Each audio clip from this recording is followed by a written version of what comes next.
नमस्कार दोस्तों। आईपीएल मतलब दुनिया का सबसे बड़ा टी20 तमाशा। यहाँ सब कुछ टॉप क्लास है, खिलाड़ी, पैसा, ब्रॉडकास्टिंग, सब कुछ एकदम परफेक्ट।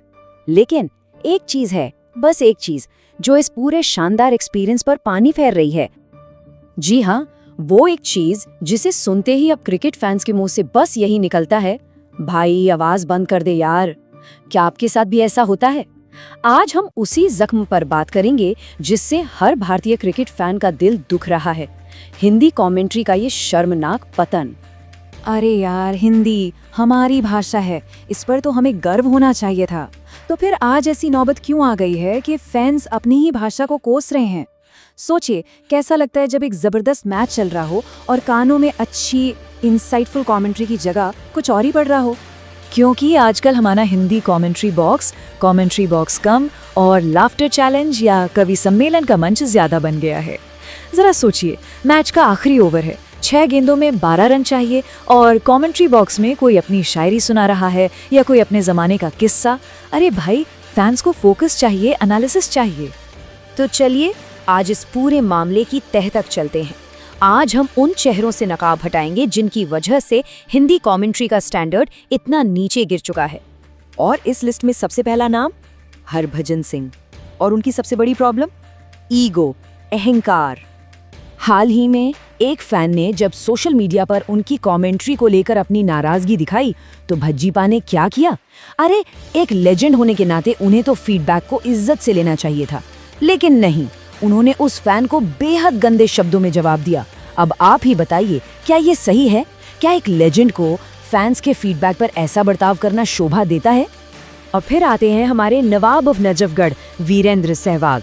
एक खिलाड़ी के तौर पर लेजेंड, अरे बिल्कुल 100%, लेकिन एक कमेंटेटर के तौर पर सोचना पड़ेगा। उनका सफर एक महान बल्लेबाज से शुरू हुआ, फिर वो एक फेल कोच बने और अब एक ऐसे कमेंटेटर हैं जिनकी प्राथमिकताएं कुछ और ही लगती हैं। सच बता रहा हूं, 1 घंटे की कमेंट्री में कम से कम 45 मिनट तो वीरूपा के अपने किस्से ही चलते रहते हैं।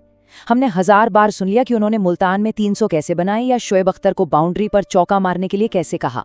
लेकिन यार, हम ये भी तो जानना चाहते हैं कि इस वक्त मैदान पर बल्लेबाज क्या सोच रहा है, उसकी टेक्निक में क्या गलती है। अब बात उस इंसान की जिसे एक जमाने में हम सब, मैं भी, हिंदी कमेंट्री का चेहरा मानते थे, आकाश चोपड़ा। ये नाम सुनकर अब थोड़ा दुख होता है ना? आकाश भाई, एक वक्त था जब आप टेक्निकल एनालिसिस के मास्टर थे। आपकी पिच रिपोर्ट, आपका गेम डिकोड करने का तरीका, हर कोई उसका फैन था। लेकिन अब तो लगता है कि संगत का असर हो गया है। क्या आपको भी उस पुराने एनालिस्ट आकाश की याद आती है? हमें तो बहुत आती है और उम्मीद है कि वो जल्दी वापस लौटेंगे। और इस सारी नेगेटिविटी के बीच एक और खबर आई है, एक ऐसी खबर जिसने सच में मेरा और हजारों लाखों फैंस का दिल तोड़ दिया है। एक ऐसी आवाज जो शायद हमेशा के लिए खो सकती है।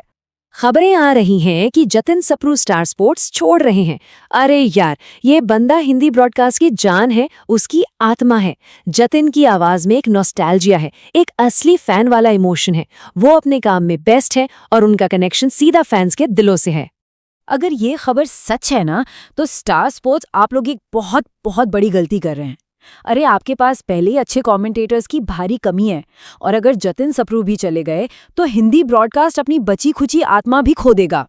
तो अब जियो सिनेमा, स्टार स्पोर्ट्स और जितने भी ब्रॉडकास्टर्स हैं, ये हमारी तरफ से, सारे फैंस की तरफ से एक आखिरी और सीधी अपील है।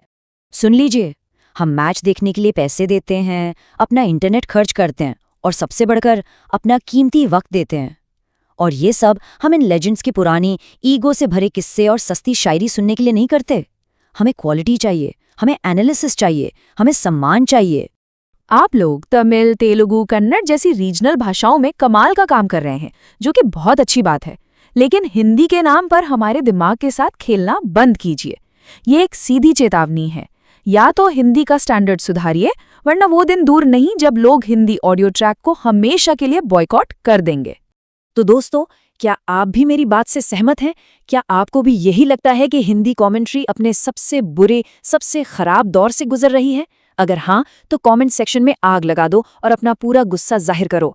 इस आवाज को इतना शेयर करो कि इन ब्रॉडकास्टर्स के बहरे कानों तक पहुंच जाएं। जय हिंद।